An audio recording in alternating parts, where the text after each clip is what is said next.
but I want to. You have at Counter in some of your other places. Your menu is known for its creativity and your combination of different things.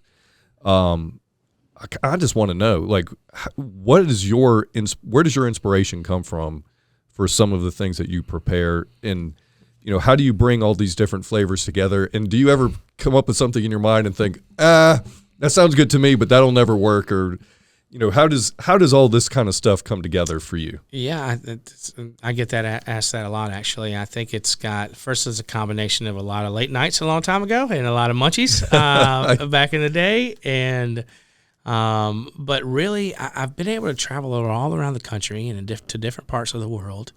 I have a Cuban restaurant, so I have Cuban influence. I have a French creperie, so I have all this influence. I taken all these ingredients from just different places that I've been exposed to and putting them together and watching something come out. I mean, I believe in playing with your food. I believe that food needs to be fun. I think that a lot of this is inspired from my catering and event days, which obviously are still going. But there's a very different approach in the catering world than there is in the restaurant world. And what I wanted to do is be able to create that catering and that event experience at the table, not just when you have to pay $200 or $500 to get into a dinner or for a private event.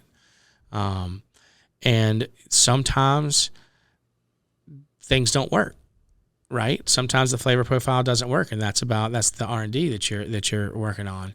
Sometimes it sounds weird, but sometimes I'll put it together, I won't even taste it, and I'll put it on the menu, and it's one of the things, and I won't even taste it. I won't even test it. And I'll just do it, and it just see what the response is? And it just happens. Now, why won't you taste it? Is that intentional, or you just never get around to it? No, I'll taste it, but I won't spend a lot of time in research and development. And I'll just okay, let's do this, let's put it together, and let's freaking sell it. So is that creativity of combinations? Is that an art or a science for you, or both? Well, it's an art. 100% culinary is an art. Listen, food is a science too, don't get me wrong. I am more of an artist than I am a scientist. So when you start talking about, baking and different things and stuff like that, that's where your science comes in. Yes, we play with that, we indulge in that, and we do a lot of our breads and a lot of our things from scratch too. So, but once we dial those in, those are dialed in. The gastronomy I played with a lot of that too. There is some infusion of that as well, but I think food is an art for me. I don't consider myself a scientist at all. I've worked with some folks in the past that are ridiculously smart and scientifically smart, and they put that into their food, and the end result is phenomenal. But that's not necessarily the scientific approach. I don't take that approach to the plate. I just play with your food, enjoy it. Your parents always taught you not to play with your food. I encourage you to play with your food. We want to create that experience. We want to create that dynamic, and that's exactly what we're going to do with our cocktails over in Elsie's and in the lounge. It's going to be an experience. You're not going to be able to get the food from Counter.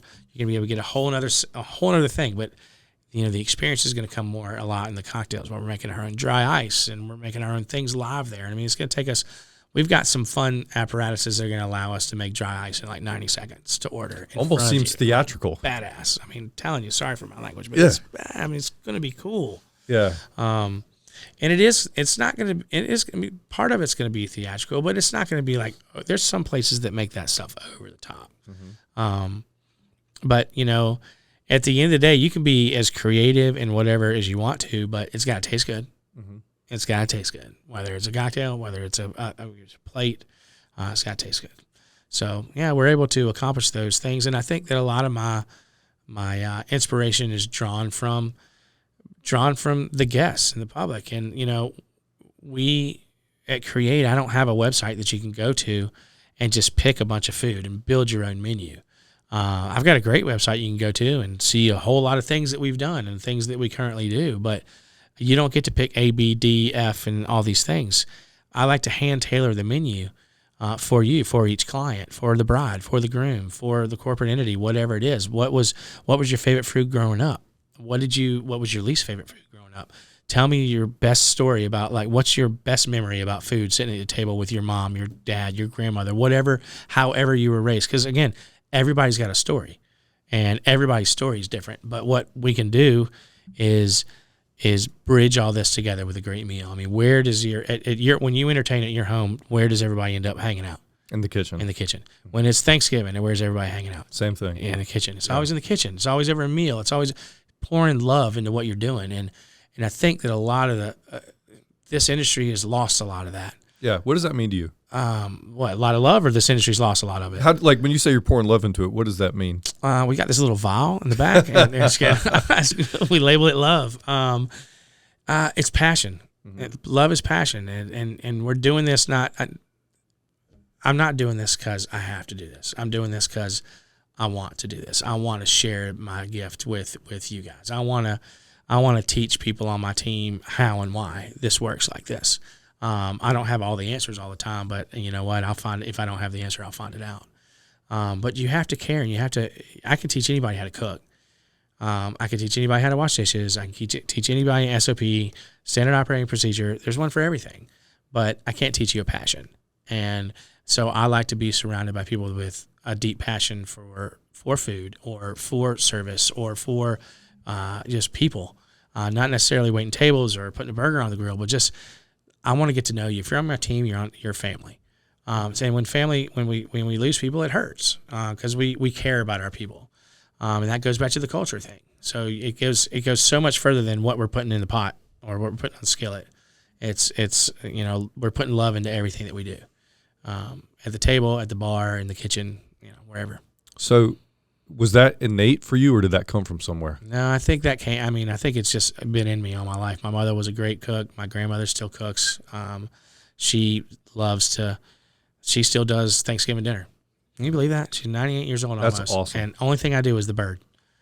It's great. And it's the one time a year that literally I know I've got a bottle of bourbon, I've got cigar, I've got turkey fryer, I'm downstairs in the carport and frying turkey, and everybody else is doing their thing upstairs. Me and my brother, and now my sons are old enough to do this with me, and that's really cool. But so I get it naturally, and I think, and it's just when my parents passed away, like I buried myself in it, and it was my outlet, and so.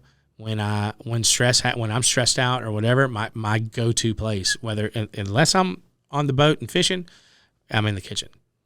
And still, I'm it doesn't feel like work? No, it doesn't feel like work. Doesn't feel like work. Now, everybody asks me, what television, do you like watching Food Network? No, can't stand it. I mean, love it. Good for everybody there. But when I get off of work, I don't want to continue to watch kitchens. People work in the kitchen. Are there any places, do you like to go anywhere to eat other people's food? Yes, I do. I love to go eat other people's food. I don't get out much in Rock Hill or Charlotte area because I stay busy when I'm here. But when I'm traveling or if I'm in Florida, I mean, unbelievable. Mm-hmm. I definitely grab inspiration from the coastal communities and different things like that for sure.